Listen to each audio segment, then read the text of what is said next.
사랑하며 존경하는 우리 성지교회 믿음의 가족 여러분, 오늘은 9월의 첫 번째 주일, 원래의 교회력에 따르면은 우리 기독교 대한 감리회가 전 교단적으로 목회자 복원 주일로 지켜야 하는 주일이지만은, 그러나 오늘은 어떤 면에서 우리 교회가 후반기에 감당해 가야 하고 펼쳐가야 할 이 사역이 너무나도 중요하면서도 절대 놓칠 수 없는 거룩한 사역이라 판단이 되어서 오늘은 목회자 복원주일 대신 후반기 제2차 태신자 작정주일로 지키며 하나님께 영광을 올려드리려고 합니다.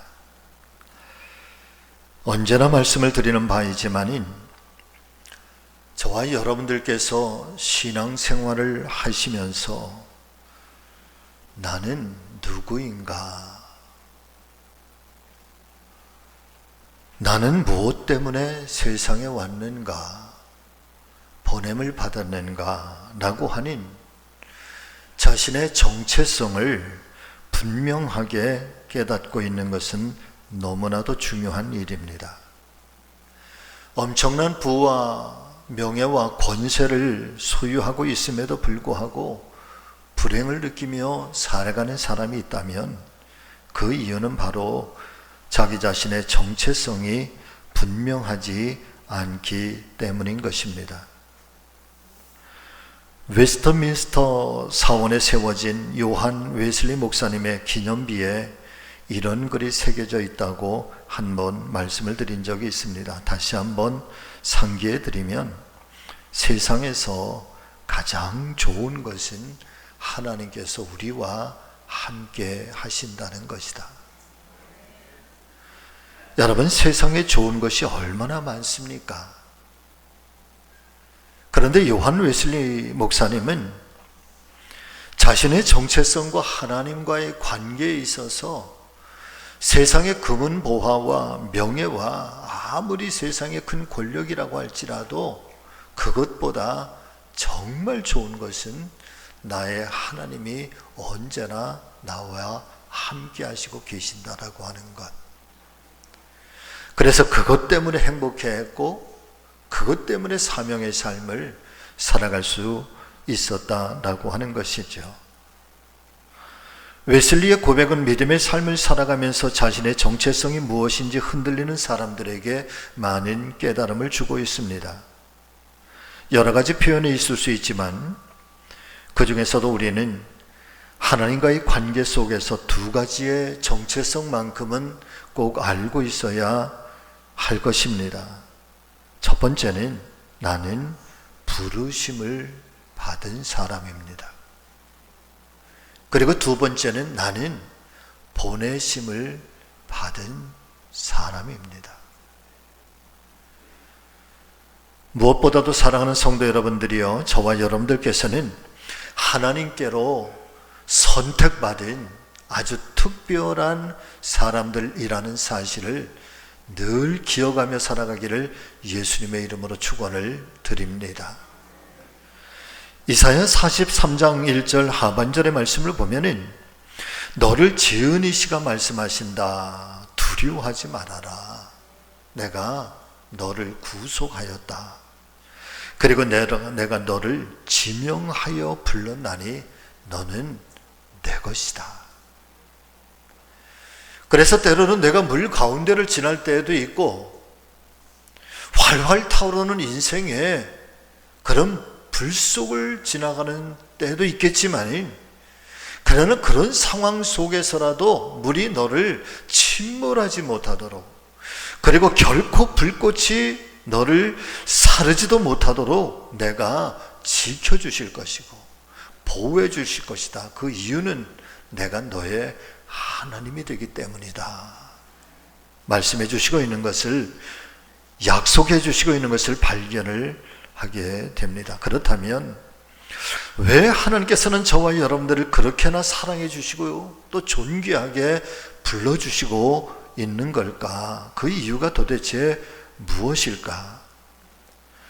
그것은 바로 저와 여러분들이 이 세상을 살아가는 모든 그리스도인들처럼 우리가 살아가는 이유가 될 수도 있고 목적이 될 수도 있는 것인데 바로 이 말씀 때문인 것입니다. 이사야 43장 7절의 말씀인데 여러분 다 같이 함께 읽습니다. 내 이름으로 불려지는 모든 자 곧 내가 내 영광을 위하여 창조한 자를 오게 하라. 그를 내가 지었고 그를 내가 만들었느니라. 할렐루야. 사랑 믿음의 성도 여러분, 진실한 사명은 우리가 살아가는 이유가 됩니다.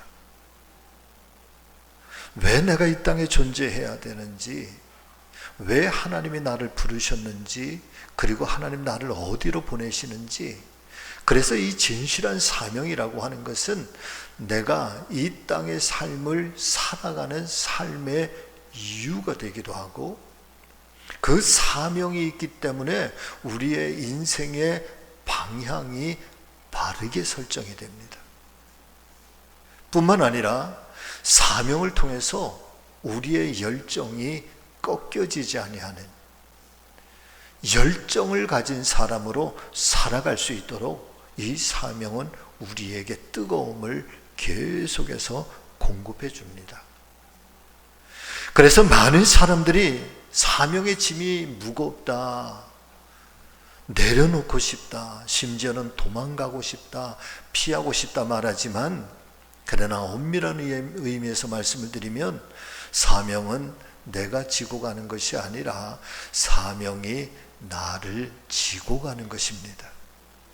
사명이 나를 나 되게 열정이 끊어지지 아니하고 회피하는 인생 살지 아니하고 끊임없이 도전적인 인생으로 살아갈 수 있도록 우리 안에 그 사명이 나를 붙잡아 주신다는 말씀인 것입니다.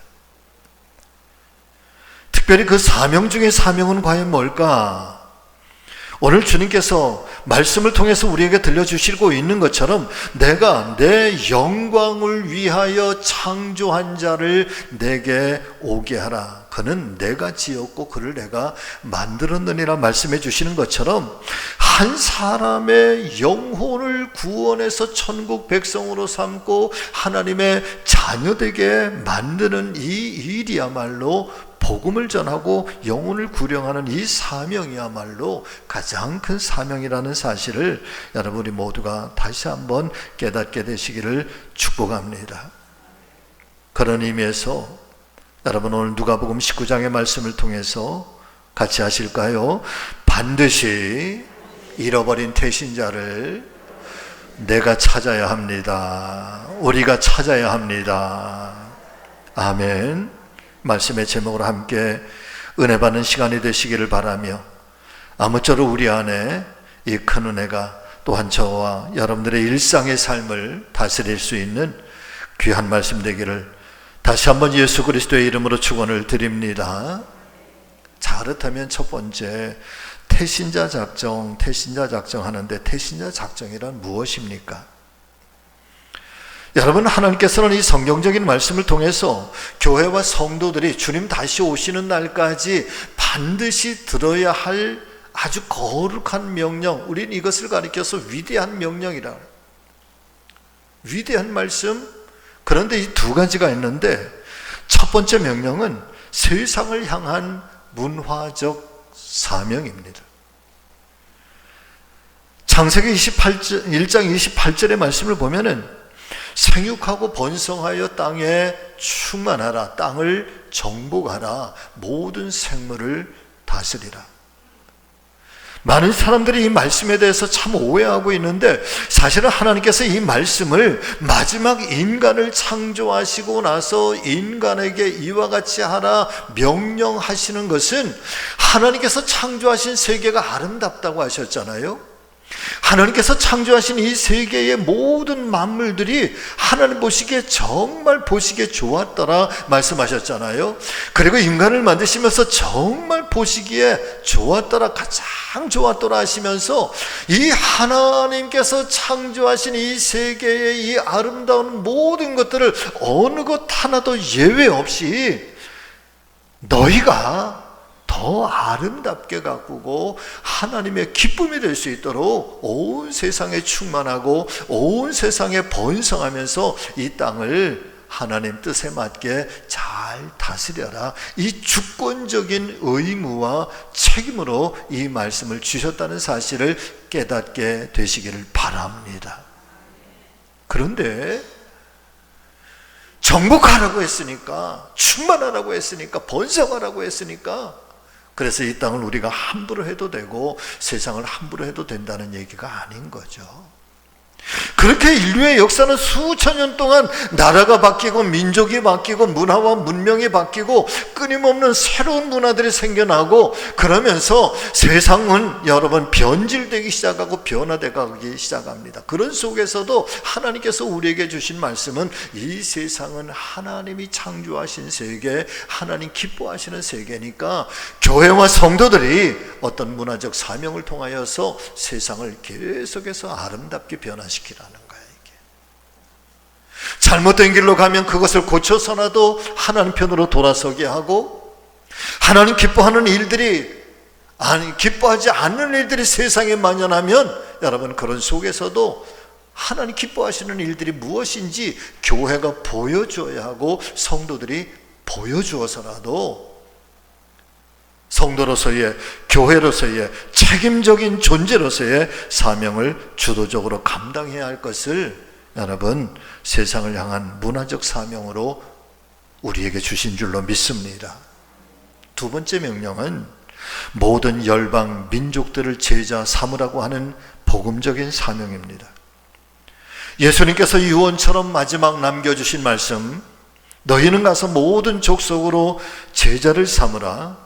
그리고 성부와 성자와 성령의 이름으로 세례를 주고 내가 너희에게 분부한 모든 것을 가르쳐라. 그런데 가르치는 것으로 끝나는 것이 아니라 가르친 것을 지키게 하라. 그리고 이 모든 일들을 너희가 능히 감당할 수 있도록 내가 세상 끝날까지 너희와 항상 함께 있으리라 말씀해 주시면서 복음을 통한 영혼의 구령과 복음 전파를 말씀해 주시고 있는 것입니다. 그런 의미에서 보면 한 사람의 인생을 가장 하나님 기뻐하시는 인생으로 변화시켜가는 이 사명과 한 영혼을 구령해서 하나님의 자녀가 되게 하고 천국 백성이 되게 하는 이 태신자의 작정과 태신자를 전도하고자 하는 이 영적 운동은 여러분 이 두 가지 지상명령에 충실하는 성경적 전도 운동인 것을 우리는 알게 되는 것입니다. 그렇다면 이 태신자 운동이 도대체 어떻게 영적인 운동으로 승화될 수 있는 것일까? 여러분 태신자라고 하는 말은요 이런 뜻을 담고 있습니다. 같이 하실까요? 하나님께서 예비해 주신 전도 대상자. 아멘. 알 수 없어 내가. 그런데 하나님께서는 이 사람을 정말 구원하고 싶어요. 그래서 하나님께서 예비하신 전도의 대상자, 이 사람을 우리는 태신자라고 이야기를 해요. 마치 엄마가 자녀를 임신해서 10개월 동안 이 엄마의 태중에 곱게 생명이 그렇게 잉태되어지고 성장해 가는 것처럼, 그리고 때가 되면 출산하게 되고, 그렇게 새롭게 태어난 그 생명은 그 이후에 건강한 인생으로 성숙해지고 성장해 가서 한 사람으로서의 그 인생에 승리하고 성공적인 인생을 살아가게 되는 것처럼, 먼저 구원받은 저와 여러분들이 아직 기독교 신앙을 모르거나 아니면 예전에는 예수를 믿고 교회를 다녔지만 지금은 그 예수님도 잃어버리고 신앙도 다 잃어버린 그 어떤 사람들을 우리의 심중에 잉태하고 그 사람을 그 사람의 이름을 잉태하고, 그리고 그 10개월 동안 이 아이가 잘 자랄 수 있도록 엄마가 끊임없이 영양을 공급해주고 지켜주고 보호해주고 함께 호흡하며 함께 이 생명을 나누는 것처럼, 그 잉태된 그 한 사람의 태신자를 위해서 함께 영양을 공급하고 또 함께 양육하고 함께 돌보고 함께 섬기면서, 그리고 때가 되어 건강한 아이가 출산하고, 그리고 그 아이가 장성하며, 그리고 한 사람의 또 다른 그런 이 땅에 공헌하는 사람으로 성숙해지는 때까지, 그래서 그 한 사람을 우리가 출산하고 그 한 사람이 교회를 나오고 예수 그리스도를 나의 주라 고백하고 더 나아가서는 이제 사명자가 되고 하나님 앞에 충성스러운 일꾼이 될 때까지, 여러분, 그래서 태신자의 영적 운동은 우리가 단순하게 태신자의 이름을 불러서 그 사람을 기도하고 거기서 끝나는 것이 아니라, 그 사람이 예수 그리스도를 영접하는 순간까지도 함께 섬기고 사랑하고, 더 나아가서는 한 사람이 그리스도인으로서 완전하게 설 때까지. 그래서 태신자 전도 운동은 영적인 운동으로 여러분 오랜 시간 동안 기도하며 그렇게 우리의 마음과 뜻과 사랑과 정성을 기울이는 것이 바로 태신자 전도 운동인 것을 여러분 우리 모두가 기억하시기를 바랍니다.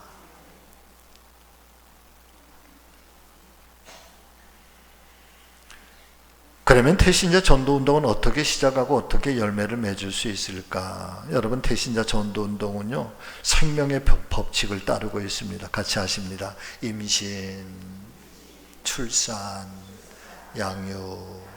그 임신이라고 하니까 여자분들만 임신하나? 근데 태신자는 여러분 남자분들도 다 임신하셔야 됩니다. 할렐루야.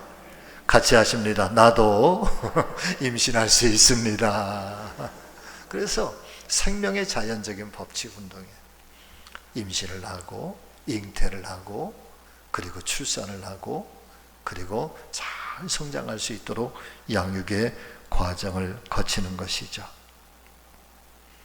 먼저 잉태 과정을 보면은 산모가 잉태하기 전에 자기의 건강을 잘 관리해야 하는 것처럼, 여러분, 우리가 한 사람의 영혼을 잉태하기 전에 내 영혼의 건강을 잘 관리하셔야 됩니다. 아멘.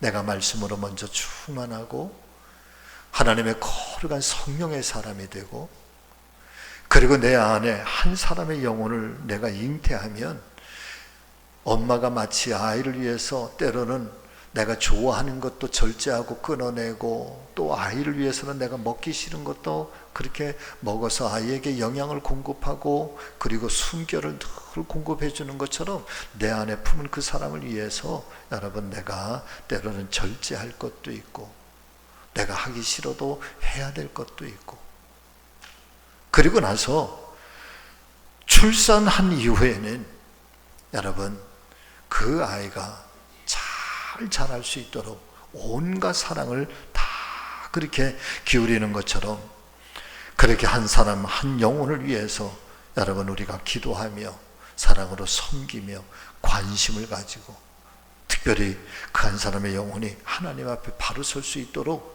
여러분 그 모든 온갖 노력을 기울여 주는 것.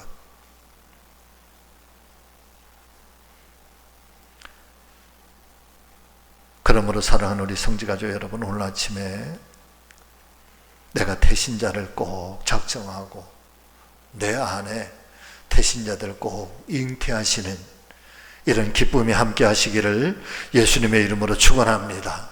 그런데 혹여나 내가 정말 이분들을 구원하고자 하는 일이 과연 잘 될까?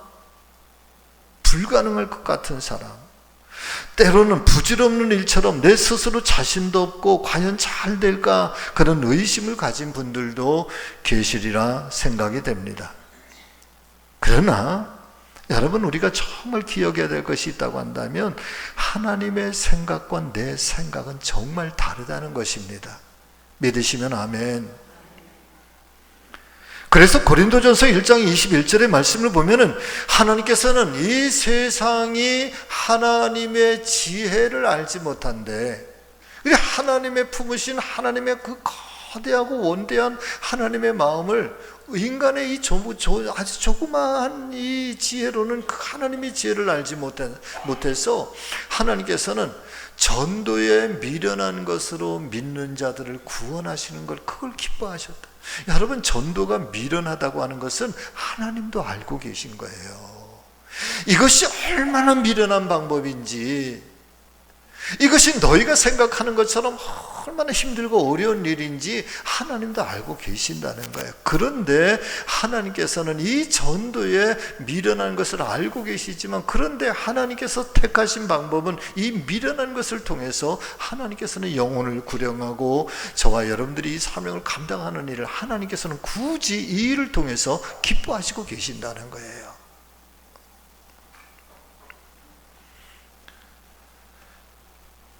만일 정말 우리는 불가능하다, 이건 정말 안 된다, 특별히 그 중에서도 저 사람은 안 돼, 저 사람이 어떤 사람인데, 저 사람은 내 마음에 태신자로 품지 말아야지. 여러분, 그러지 말아야 된다는 거예요.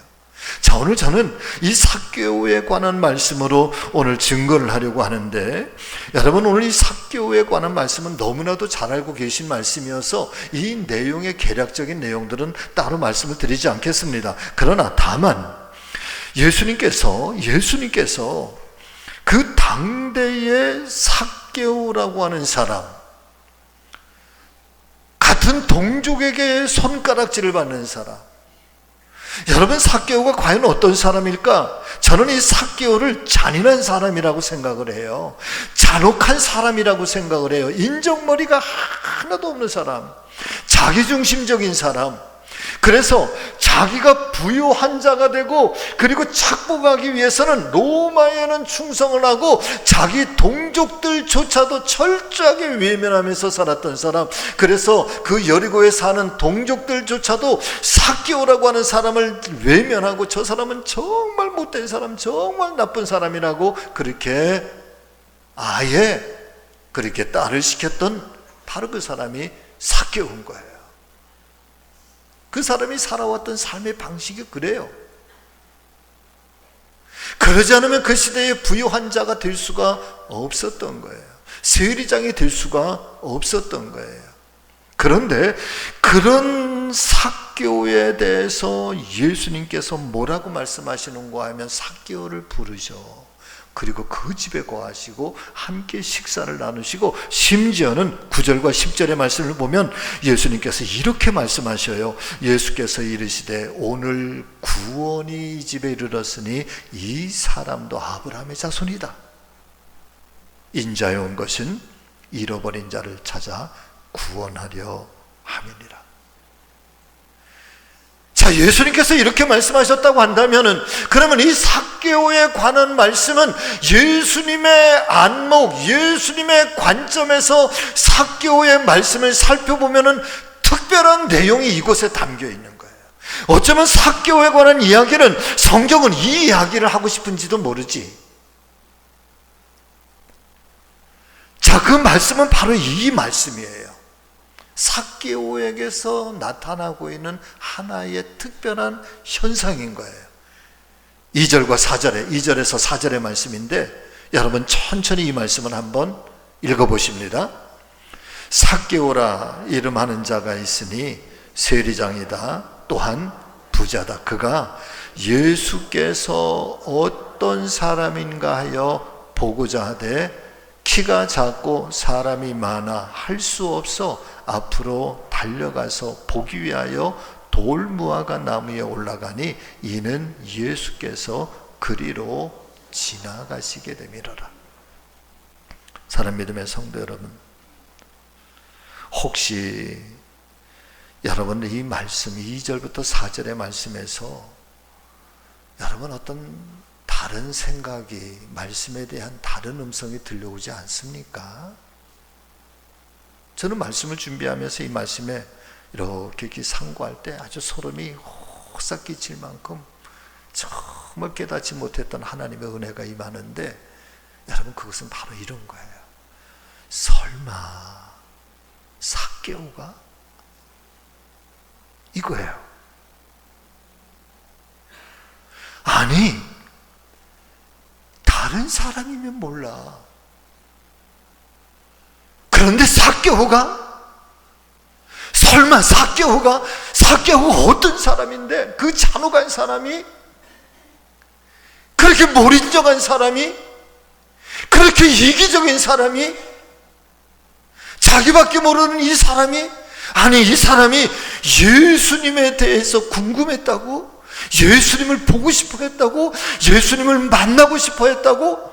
그래서 그렇게 예수님을 만나고 싶어서 왔는데 키가 작고 사람들 때문에 예수님을 볼 수가 없으니까, 아니 이 사람이 그렇게 뽕나무 위에, 이 돌 무화과나무 위에까지 올라가서 그렇게 예수님을 보고 싶어 했다고? 여러분, 오늘 이 누가복음 19장의 삭개오의 얘기의 핵심은 바로 이거예요. 설마 삭개오가 정말 그 사람이 정말 그랬을까? 아니 이 사람이 정말 그랬을까? 그러면서 자기들이 두 눈에서 뽕나무 위에 올라가 있는 이 삭개오를 보게 되는 거예요. 아니야, 저 사람은 아니야. 저 사람만큼은 아니야.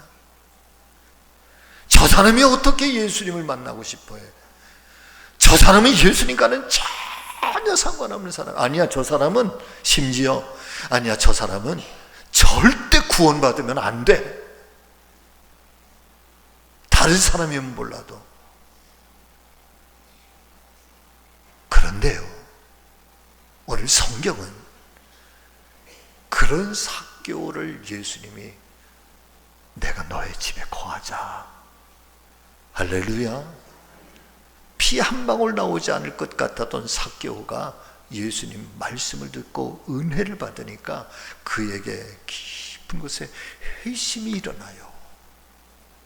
내가 지금까지 토색한 것 있으면 내가 4배나 갚겠나이다. 나의 모든 재산의 절반을 나누어서 가난한 자들에게 주겠나이다. 여러분, 우리 안에 이런 회심이 일어난 적이 있으십니까? 예수 믿으면서 정말 예수님의 은혜를 받았는데 내 지난 과거를 돌아보니까 너무 부끄러워서 나의 것들을 다 던져서라도, 내가 그렇게 소중하게, 내가 가장 귀하게 여겼던 거, 이 모든 것들 내가 다 포기해서라도 주님의 뜻이라면, 주님 기뻐하시는 일이라면 내가 이렇게 살겠습니다. 여러분, 삭개오와 같은 회심 우리 가운데 일어난 적이 있습니까? 그런데 그 사람이 어떤 사람이다? 잔인했던 사람, 자기밖에 몰랐던 사람. 그런데 그 사람도 아브라함의 자손이라. 우리의 생각과 하나님의 생각이 다르다. 혹여나 여러분, 내가 이 기도하면서 내 마음에 어떤 사람이 떠올랐는데, 아니야, 저 사람은 아니지, 아니야, 저 사람은 절대 아닐 거야, 그러면서 외면한 사람이 있습니까?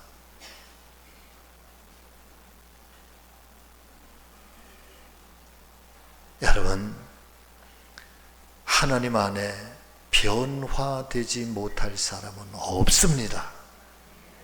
달라지지 않을 사람은 아무도 없습니다.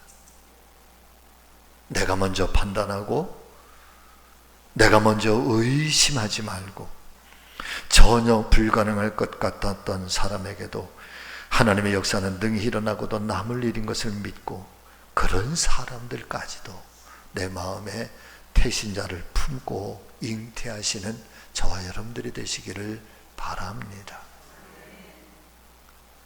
그러면 어떻게 작정하시니 태신자를 우리가 결신할 수 있을까? 3가지만 간략하게 말씀을 드리면, 첫 번째는 같이 하십니다. 그 영혼에 대한 책임감을 가져야 합니다. 아멘. 2번째는 자주 만나서 인격적인 관계를 맺어야 합니다.